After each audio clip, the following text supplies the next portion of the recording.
இத்தகைய சிறப்பான மனவளக்கலை எனும் வாழ்க்கை கல்வியை உலக சமுதாய சேவா சங்கம் இணைய வழியே 12 நாட்கள் அடிப்படை பயிற்சியாகவும், அதனைத் தொடர்ந்து 4 மாதங்கள் சான்றிதழ் கல்வியாகவும் நம் இல்லம் தேடி வந்து அளித்து வருகிறது. இந்த சிறப்பான செய்தியினை நமது உறவுகளிடமும் நட்புகளிடமும் பகிர்ந்து அனைவரும் உடல் நலத்துடன் ஆரோக்கியமான அமைதியாக வாழ நம்மால் ஆன சிறு உதவியினை செய்வோம். மகிழ்ச்சியின் கனவாம் உலக அமைதிக்கு நம்மால் இயன்ற சிறு தொண்டினை செய்து குருவின் கனவினை நினைவாக்குவோம். மேலும் விவரங்களுக்கு kundaliniyoga.edu.in இணையதளத்திற்கு செல்லவும். வாழ்க வளமுடன். இவற்றினை தொடர்ந்து சிந்தனைகள். வாழ்க வையகம், வாழ்க வையகம், வாழ்க வளமுடன். வாழ்க குருவே துணை. அன்னையாய் தந்தையாய் அனைத்துமாய் நம்மை வழிநடத்தும் ஆசான் அருட்தந்தை வேதாத்ரி மகரிஷி அவர்களின் பொற்பாத கமலங்களை வழங்கி நம்மோடு என்றென்றும் சூக்குமமாக நிறைந்திருந்து நம்மை வழிநடத்த வேண்டி ஆழ்ந்த அதீத உணர்வில் நல்லதொரு சிந்தனையை உடல் நலத்தை சீரமைத்து உயிர்த்த குருவே வாழ்க. வாழ்க வளம். இன்னைக்கு தலைப்பு கொடுக்கப்பட்டுள்ள தலைப்பு வாழ நினைத்தால் வாழலாம். ஒரு பழைய பாடல் கூட நமக்கு ஞாபகம் வரும். வாழ நினைத்தால் வாழலாம், வழியா இல்லை நமக்கு கேட்பாங்க. வாழறதுக்கு நிறைய வழி இருக்கு. அந்த வழி தெரியாமதான் நம்ம எல்லாருமே கஷ்டப்பட்டு இருக்கோம். இந்த வாழ்க்கைங்கிறது என்னன்னு பார்க்கும்போது பிறப்புக்கும் இறப்புக்கும் இடைப்பட்ட காலத்தில் நாம் பெரும் அனுபவங்களும் செய்யும் செயல்களும் கற்றுக்கொள்ளும் பாடங்களும் நிறைந்த ஒரு அழகான பயணம் சொல்றாங்க. ஒரு வரியில சொல்லணும்னா பிறப்புக்கும் இறப்புக்கும் நடுவே உருண்டோடி கொண்டிருக்கும் சக்கரம் அப்படின்னு சொல்றோம். அந்த வாழ்க்கை பயணம், இந்த அழகான பயணம் ஒவ்வொருத்தருக்கும் தனித்துவமானது, பல பரிமாணங்களை கொண்டது. வாழ்க்கைங்கிறது என்ன? உடல், உயிர், மனம் இணைந்தது. இந்த உயிரானது உடலெடுத்து வந்தாச்சு. நாம் இந்த வாழ்க்கையை வாழ்ந்துதான் ஆகணும். இந்த வாழ்க்கை வாழறதுக்கு என்ன தேவை? அடிப்படை தேவைகள், அதை நம்ம பூர்த்தி செய்து கொள்ளும். பசிக்கணும், உணவு தேவையா இருக்கு, உடுத்த உடை வேண்டும், வசிக்க இருப்பிடம் வேணும், உடல் கழிவுகள் முறையாக வெளியேறணும். இதெல்லாம் அடிப்படை தேவைகள். இதை நம்ம பூர்த்தி செய்து கொள்ள நாம பொருள் ஈட்டணும், பணம் சம்பாதிக்கணும். இப்போ நமக்கு தேவை இருக்கு. தேவையை ஒட்டி தேடணும். எல்லாம் சரியா தானே நடக்கணும். இப்போ அப்ப நாம எங்க வாழ்க்கையை தொலைக்கிறோம்? இத பத்திதான் இன்னைக்கு நம்ம தொடர்ந்து சிந்திக்க போறோம். சரி, மனிதனின் இந்த வாழ்க்கையில சந்தோஷமாவே இருக்காங்க அப்படின்னு பார்க்கும்போது, இந்த மகிழ்ச்சி நீடித்து நிலைத்து இருக்கிறதா அப்படின்னு பார்க்கும்போது இல்ல. என்ன சொல்லுவாங்க? ஜானேரினா முழசறுக்கிறதுன்னு ஒரு பழமொழி சொல்லுவாங்க இல்லையா? ஜானேரினா முழசறுக்கிறது. ஒரு ஸ்டெப் நம்ம முன்னாடி போயிருக்கோம் நினைக்கும் போது 10 ஸ்டெப் நம்மள அது பின்னாடி தள்ளிட்டு நம்மளுடைய இந்த வாழ்க்கை. அப்ப திரும்பி திரும்பி என்ன எல்லாமே நமக்கு கிடைக்கிறது. நம்ம எல்லா தேவைகளையும் பூர்த்தி செய்கிறோம். அப்ப மகிழ்ச்சியாக நம்ம வாழ வேண்டியதானே? நமது மகிழ்ச்சியை, அமைதியை கெடுக்கும் காரணிகள் இதெல்லாம் நம்ம தொலைக்கிறோம் அப்படின்னு பார்க்கும்போது 3 பிரச்சனை தான். எதை எடுத்தாலும் இந்த 3ல் அடங்கிடும் அப்படிங்கிறாங்க. அதுதான் ஆரோக்கியம், அடுத்தது பொருளாதாரம், அடுத்தது உலகம். முக்கியமானது. அது கொஞ்சம் டீட்டெயிலா பார்க்கணும். ஆரோக்கியம், அது இன்னும் முக்கியமானது. சுவர் இருந்தாதான் சித்திரம் வர முடியும்.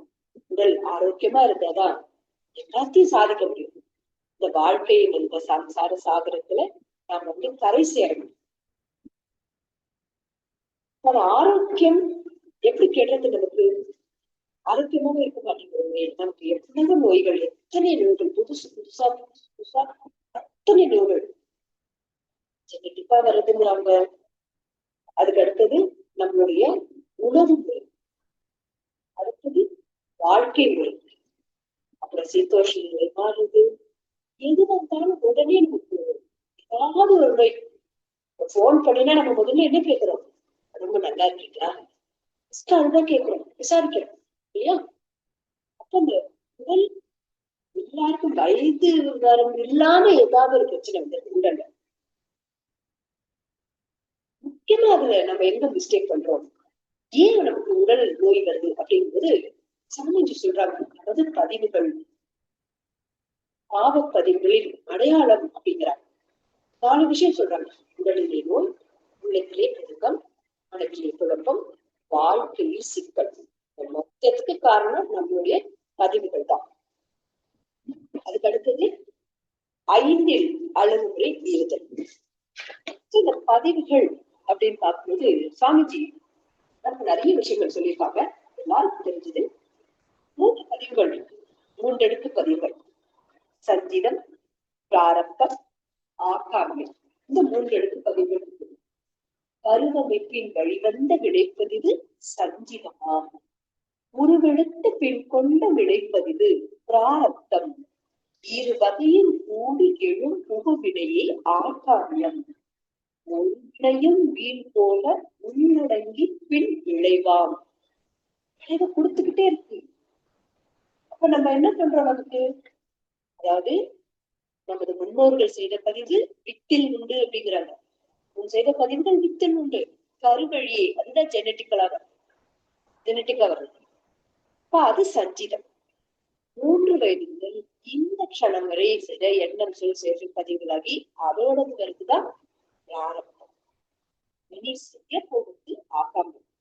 சஞ்சிதமும் பிராரப்தமும் ஆகாமியத்தை அதுதான் மனிதன் அறிவாட்சி தரப்பு சொல்றாங்க. இந்த 3 பதிவுகளை நம்ம எப்படி போக்கிக்கிறது அப்படிங்கும்போது அதுக்கு நிறைய விஷயங்கள் சொல்றாங்க. சாமிஜி சொல்றது வந்து இந்த பதிவுகள் எப்படி ஏற்படுறது பார்த்தா சப்ஜெக்ட் டைவர்ட் ஆயிடும்.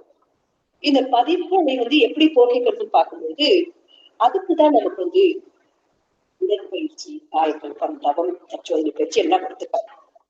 முக்கியமா நமக்கு சாமிஜி சொன்ன ஒரு விஷயம், உடல் ஆரோக்கியத்தோடு ஒட்டிய ஒரு விஷயம் 5 அளவுமுறை. அந்த அளவுமுறை மீறிட மாறிட துன்பமே வரும். நமக்கு எல்லாருக்கும் தெரியும். உணவு, ரத்தம், உழைப்பு, குலநிர்வாகம், எண்ணம். இதுல வந்து குறைவுபடாமலும் மிகாமலும் நம்ம பாத்துக்கணும். நேரத்துக்கு சாப்பிடணும், நேரத்துக்கு தூங்கணும், அடிக்வேட் ஸ்லீப் பண்ணணும், தேவையான அளவு உறக்கம் வேணும், அளவோட உழைக்கணும். நம்மளுடைய எண்ணங்களை எப்பவும் நேர்மறையான சிந்தனைகளாக நம்ம வச்சுக்கணும். புலன்கள் அனுபவிக்கும் அந்த இன்பங்கள் தான் அளவோடும் முறையோட இருக்கும். இதெல்லாம் நம்ம பார்த்து வரும்போது முறையான பயிற்சிகள் அனுதினமும் செய்து வரும்போது நமது ஆரோக்கியம் மேம்படும். அதுக்கு அடுத்தது பொருளாதாரம். அதை அனுபவிக்கணும், தீர மாட்டேங்குது. சைக்கிள்ல போயிட்டு இருந்தவங்களுக்கு பைக்ல போகணும் ஆசை, பைக்ல போயிட்டு இருந்தவங்களுக்கு கார் வாங்கலாம் ஆசை, ஒரு கார் வாங்கிட்டு அப்புறம் வேற இன்னொரு புது மாடல் வாங்கலாம்னு ஆசை. எத்தனை ஆசைகள் சாமிக்கு ஆசைப்படணுங்கிற தேவையோட ஒட்டி எழும் ஆசை பேர் தான் அந்த அந்த உணர்ச்சி நிலைக்கு. அது வந்து ஆசை. அந்த தேவைக்கு மீறி போகும்போது அது பேராசையாக மாற்றம் பெறுது. அப்ப நம்ம என்ன பண்றோம்? ஒரு ஆசை வந்து பேராசையா மாறும்போது என்ன ஆகும்? நமக்கு பொருளாதாரம் பாதிக்கப்படும். அந்த பொருளாதார சூழ்நிலையும் குடும்ப சூழ்நிலையும் நமக்கு கருத்தில் கொண்டு நமது ஆசைகளை நாம வந்து சீர்படுத்திக்கணும்.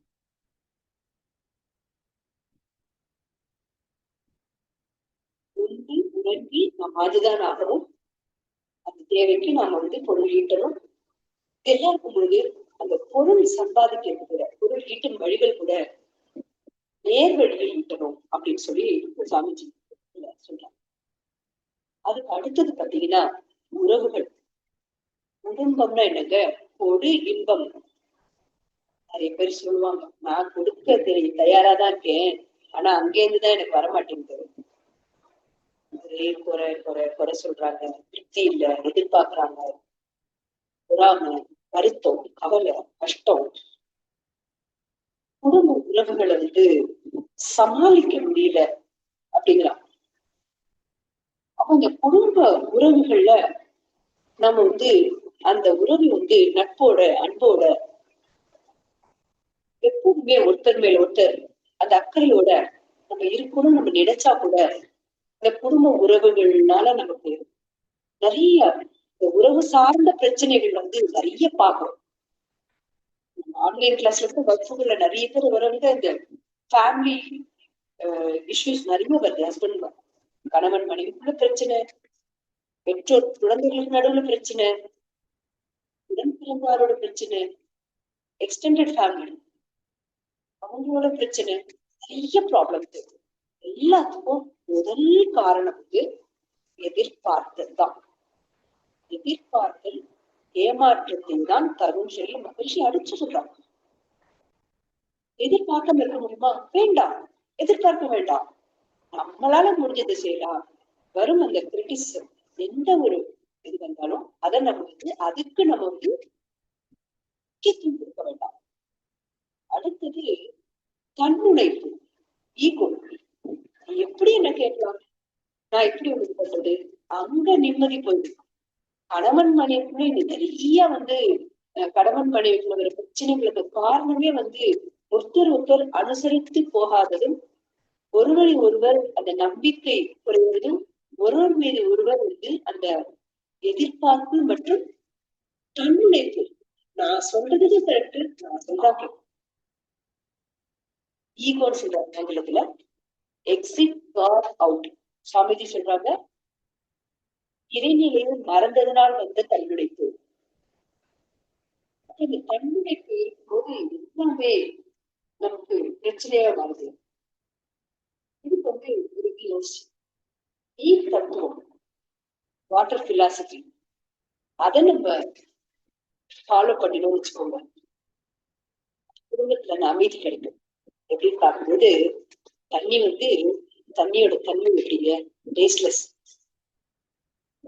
அதுக்கப்புறம் அது என்ன பண்ணுது? எந்த ஷேப்போட இருக்கும். எந்த ஒரு டம்ளர்ல இருக்கணும்னா டம்ளர் ஷேப் இருக்குது, கிளாஸ் டம்ளர் அந்த ஷேப் இருக்கு. ஒரு பாட்டில ஃபில் பண்ணணும்னா அந்த பாட்டில் ஷேப், ஒரு பக்கெட்ல குடத்துல ஃபில் பண்ணணும்னா அதோட ஷேப். அடாப்டபிலிட்டி, சிச்சுவேஷனுக்கு ஏற்ற மாதிரி அடாப்ட் பண்ணுது. தண்ணி டேஸ்ட்லெஸ். ஆனா நம்ம எந்த சமையல் செஞ்சாலும், எது பண்ணினாலும், ரிஜூஸ் பண்ணாலும், எது பண்ணாலுமே நமக்கு அந்த லிக்விட் தேவைப்படுதுங்களா, இந்த தண்ணி வாட்டர் தேவைப்படுது. அப்ப என்ன பண்ணுது? தன்னுடைய டேஸ்ட்லெஸ்ங்கிற தன்மையை விட்டு கொடுத்துட்டு அது என்ன நம்ம ஆட் பண்ற ஃபிளேவர் அந்த டேஸ்ட் அக்செப்ட் பண்ணிக்குது. தண்ணிதான் அபிஷ் சொல்றாங்கல்ல, தண்ணிதான் எப்படி இருக்கு? எலுமிச்சம்பழத்துல ஜூஸ்ல இருக்கிறதும் தண்ணிதான், இளநீர் இருக்கிறதும் தண்ணிதான், கடல்ல இருக்கிற நீரும் தண்ணிதான், எல்லாமே நீர் தான். காய்கறிக்குள்ளேயும் தண்ணி இருக்கு, எல்லா இடத்துலயும் இருக்கு. ஆனா அதன் தன்மைக்கேற்ப அந்த சுவை மாறும். அப்ப அதை அங்க விட்டு கொடுக்கிறது தண்ணி. ஃப்ளோ ஆகும்போது, தண்ணி போகும்போது எப்படி இருக்கும்? தண்ணி வருது, ஒரு ஃப்ளோ வருது, நடுவுல டேம் கட்டுறாங்க, நிறுத்திக்கிறாங்க, நிம்மதிக்கு திறந்து விடுறாங்க, போகுது. நடுவுல ஒரு பாறை வருது, கல் இருக்கு, கல்லு சுத்தி போகுது, கல்லோட மோதல் அது. தன்னுடைய ஃபோர்ஸ் பெருசா, கல்லு பெருசா நிக்கல, கல்லோட கல்ல சுத்தி போகுது. சிம்பிள் தான் ஒரு வேறு விதமா adjustment, tolerance, sacrifice. Adjustment, sorry, tolerance, adjustment விட்டு கொடுக்கணும், சாக்ரிஃபைஸ் தியாகம், ஏபிஎஸ். இதை நம்ம சமைச்சு கொடுத்ததுதான். இதை நம்ம ஃபாலோ பண்ணும்போது குடும்ப உறவுகளுக்குள் இணக்கத்தன்மை எவ்வளவு % தெரியாது, பிணக்கு வராது. முதல்ல பிணக்கு வராது. ஒவ்வொரு பார்க்கும்போது இன்னொருலாம் அந்த கேட்கிற அளவுல குறைஞ்சது இருக்கு. போக போக அந்த உறவுக்குரிய நட்பு அது இன்னும் அழுத்தம் பெறாது, திணிவு பெறாது. இதெல்லாம் என்ன ஆகும்? இதெல்லாம் நம்ம ஃபாலோ பண்ணல. இந்த ஆரோக்கிய பொருளாதார உறவுகள் இதனால வர பிரச்சனைகள் அதெல்லாம் வரும்போது என்ன நடக்குது?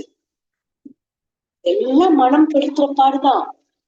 இந்த மனம் படுத்த பாடு, அதனாலதான் மனம் பாடா போகுது. மனம் அனுபவங்களை நானா சொல்லியிருக்காங்க, சாமி கொடுத்திருக்காங்க. இன்பம், துன்பம், அமைதி, பேரின்பம்.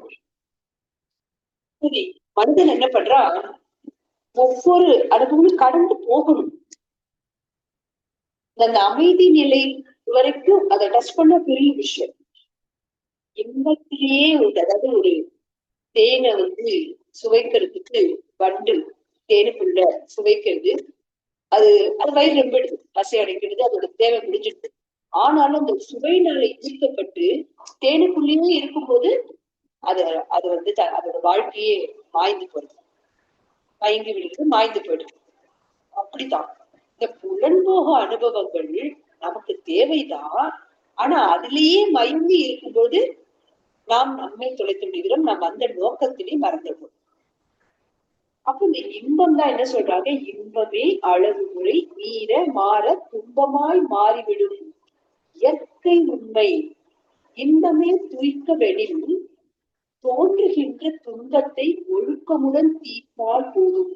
அவனுக்கு மகிழ்ச்சி தான் கிடைக்கும்னா அது எந்த இடத்துலாம் நமக்கு துன்பம் வருதோ அது சுவைக்கு மட்டும் இல்ல, உறவுகளோடையும் சரி, நமக்கு ஆரோக்கியத்துக்கு எது நமக்கு கேடு விளைக்கக்கூடிய பழக்க வழக்கங்களும் சரி, எதெல்லாம் இந்த உடலுக்கும் உயிருக்கும் மனதிற்கும் எதெல்லாம் துன்பம் கொடுக்கிறதோ அதை நாம் தீர்க்க ஆரம்பிக்கும் பொழுது அந்த இன்பமான உணர்வு நிலை இயல்பாக சேரும்.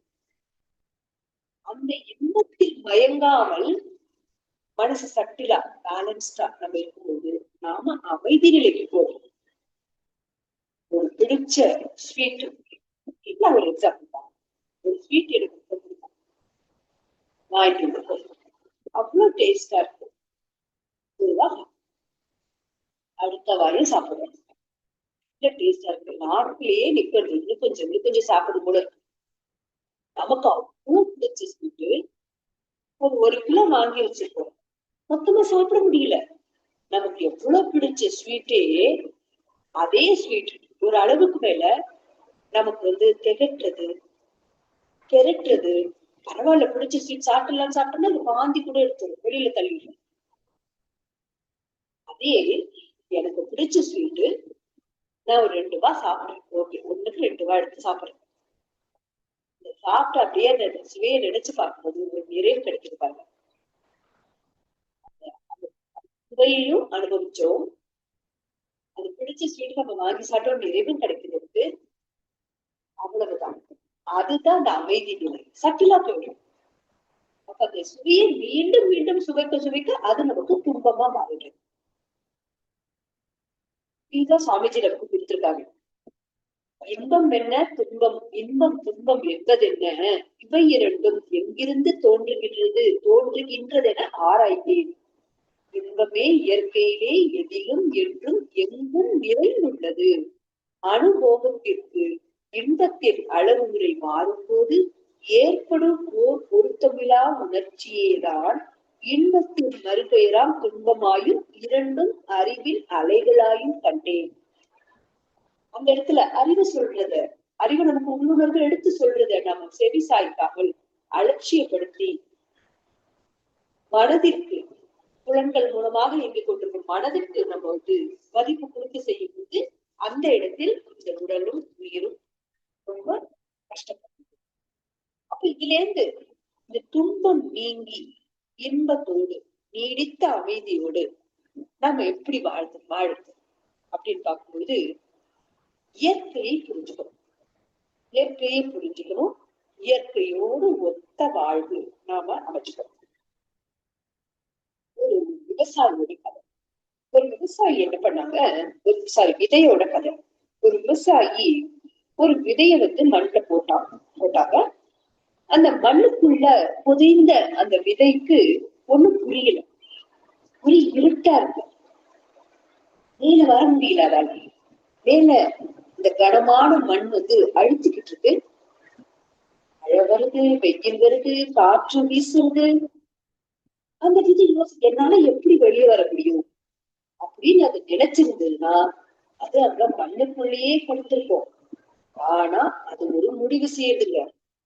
நான் வாழணும், நான் மேல வரணும், அந்த எண்ணத்தோடு அது மண்ணை பிடித்து கொண்டு மேல இருந்தது. எப்படி வந்ததுங்க? முதல்ல ஒரு சிறிய தளிரா வந்தது. அதுக்கப்புறம் அந்த தளிர் அப்படியே வளர்ந்து செடியானது. இன்னும் கொஞ்சம் காலம் போக போக ஒரு பெரிய மரமா வளர்ந்தது. ஒவ்வொரு அந்த மரத்தின் நிழல்ல நிறைய பேர் உட்கார்ந்து ஓய்வு எடுக்கிறாங்க. அப்ப அந்த மரம் சொன்னது போல இருந்தது.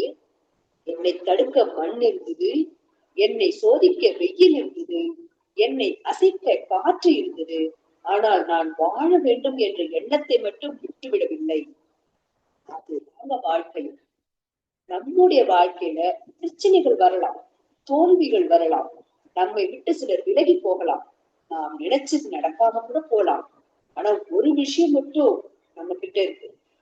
நான் வாழணும், நான் முன்னேறணும், என்ன நடந்தாலும் இந்த வாழ்க்கையை நான் விட்டு விட மாட்டேன், விட்டு கொடுக்க மாட்டேன் அப்படின்னு எடுக்கிற அந்த ஸ்திரமான நாம் எடுக்கும் அந்த முடிவு இருக்காங்க. அதுதான் வாழணும். நினைச்சாலே வாழ்ந்துடலாங்க. வாழ நினைத்தால் வாழலாம், வழியா இல்லை பூமியில். நாம உருவாக்கலாம் அந்த வழிய. வெளிச்சம் இல்லைன்னா நாம ஒரு விளக்கா மாறலாம், நாம வெளிச்சம் கொடுக்கலாம். வாழ்க்கை வந்து நமக்கு எப்போதும் சாதகமாக இருக்காது. ஆனா நாம எதிர்கொள்ற அந்த மன வலிமையோடு இருந்தா போதும், ஜெயிச்சுக்கலாம். அதுக்குதான் மகரிஷி அவர்கள் நமக்கு கொடுத்துள்ள அற்புதமான பயிற்சிகள். நமக்கு உடற்பயிற்சி, காயகல்ப பயிற்சி, தவத்தோடு கூடிய தற்சோதனை பயிற்சி. இப்போ இந்த வாழ்க்கையில நம்ம வந்து எங்கெல்லாம் நம்ம சரி பண்ணிக்கணும். வெற்றி தோல்வி சகஜம்தான், எல்லாருக்குள்ளயும் இருக்கிறதுதான். ஆனா வாழ்க்கையில நம்ம எங்கெல்லாம் நம்ம வந்து சறுக்கிறோம், இந்த வாழ்க்கையை நம்ம இன்னும் மேன்மைப்படுத்தி நம் வெற்றியாளராக நம்மளால எப்படி மாத்திக்கிறது அப்படின்னு பார்க்கும்போது ரொம்ப பிராக்டிக்கலா இப்ப பார்ப்போம். ஒரு 2 நிமிஷம் பிராக்டிக்கலா யோசிக்கிறோம். சமைச்சுக்கிட்ட அற்புதங்களோட சேர்த்துதான் வருது, ஒண்ணுமே இல்லை. அதிகப்படியான சிந்தனைகள், ஓவர் திங்கிங். இது நடந்துருமோ, அது நடந்துருமோ, நாளைக்கு இப்படி ஆயிட்டா என்ன பண்றது? ரொம்ப நம்ம எளிமையா எடுத்துக்கலாங்க. நிகழ்காலத்துல வாழ்வோம். கடந்த காலத்தை நினைத்து வருத்தப்பட்டு கொண்டிருந்தோம், எதிர்காலத்தை நினைத்து பயந்து கொண்டோம், கவலைப்பட்டு கொண்டிருந்தோம்னா நிகழ்காலத்தை விட்டுவிடும். இந்த நிகழ்காலம் தான் அடுத்தது கடந்த காலமா மாறும்.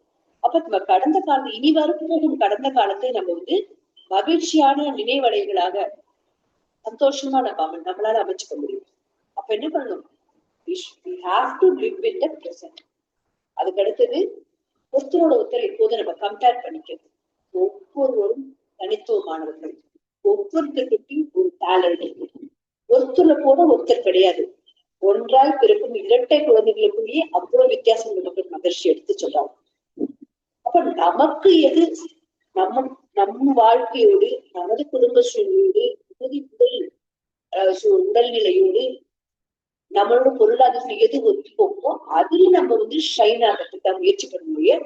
ஒருத்தங்க சேராம பார்த்து நம்ம கம்பேர் பண்ணி நம்மை உயர்வாகவும் தாழ்வாகவும் நாம் நினைத்து கொண்டு வாழும்போது அங்க வந்து நம்மளுடைய தனித்துவம் அடிபட்டு போகுது, அது எழுச்சி பெறுவதில்லை. அடுத்தது கோபம் மற்றும் வகை உணர்வு. சின்ன சின்ன விஷயத்துக்கும் கோபம் வருது. கோபம் எங்க? எதிர்பார்ப்பு. அது ஒரு எண்ணம். அந்த எண்ணம் வந்து தடை வருது. எண்ணத்தை அழுத்தம் கொடுக்கும்போது அது ஆசையா மாறுது. ஆசைக்கு அந்த ஆசை பூர்த்தி செய்ய முடியாத தடைப்படும் போது அந்த உணர்வு நிலைதான் கோபம்.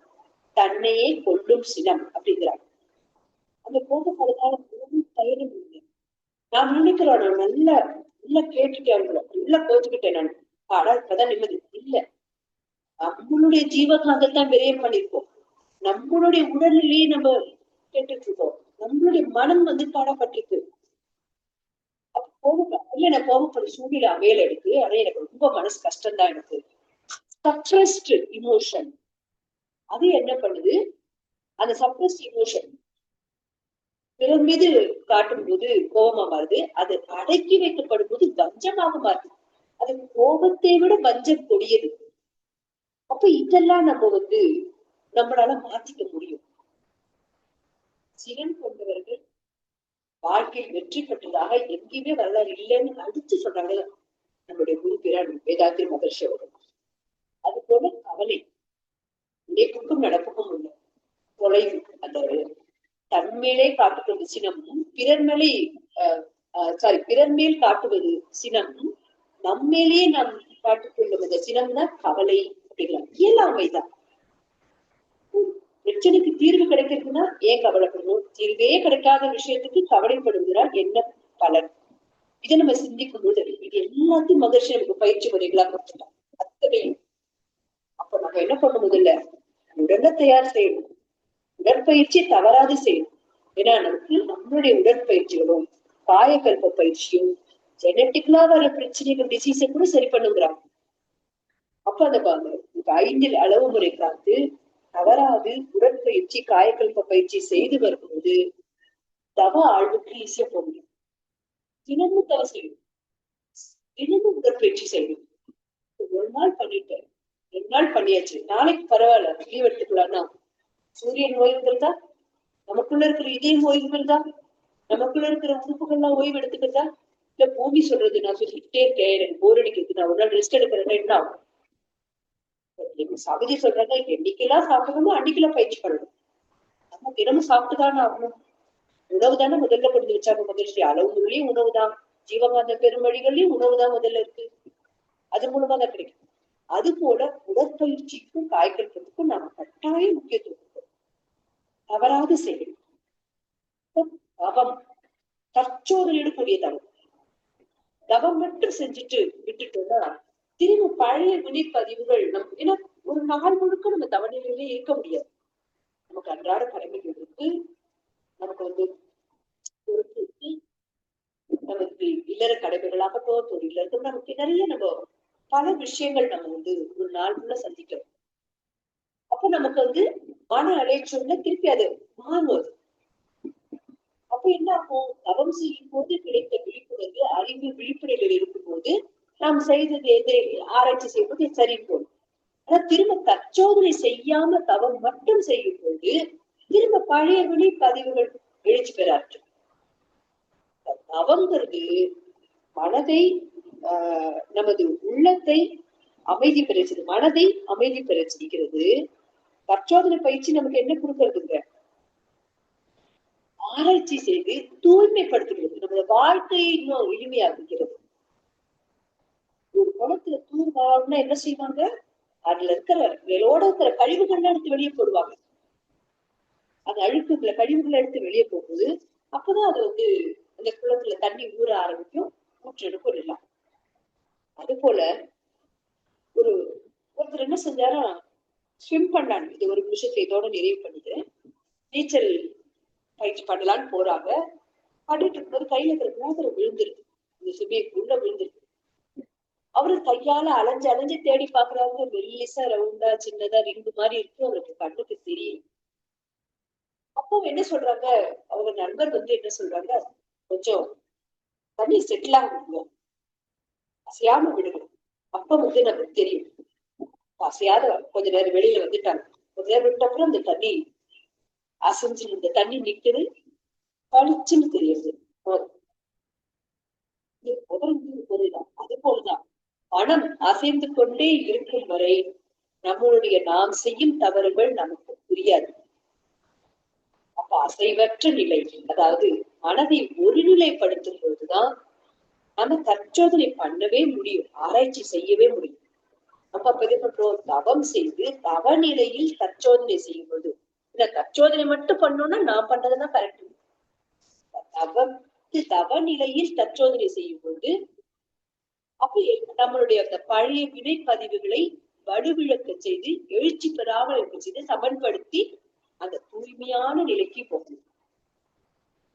திருப்பி நீர், இன்னைக்கு நீரோட ரொம்ப கனெக்டா இருக்கு, நிறையா நீர் தத்துவத்தோடய வரலாம். என்னன்னு பார்க்கும் பொழுது கடல்ல இருக்கு தண்ணி, அது ஆவியாக இருக்கு இல்லையா?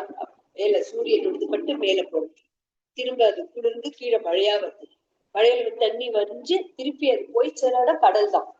சோ ஒரு தண்ணி வந்து அவ்வளவு டிராவல் பண்றது. இந்த டிராவல் பண்ணும்போது திரும்பவும் அது அழுக்குகள்லாம் சேர்த்துக்கிறது.